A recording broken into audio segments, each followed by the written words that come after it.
awewe anu digantung buukna kemudian dihandapna digarang make sene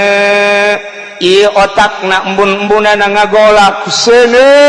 eta adalah umat simkuring awewe anu buukna rurundayan di hareupeun salaki di hareupeun lalaki mana bae nu lain mahram pan kuari deuleu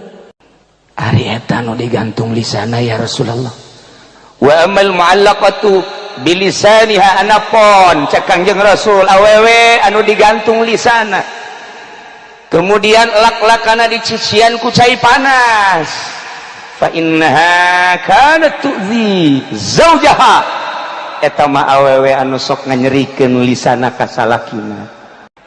coba eta awewe nu kos kitu cilaka 12 asal boga duit diusapan salaki asal teu boga duit balik ka ditu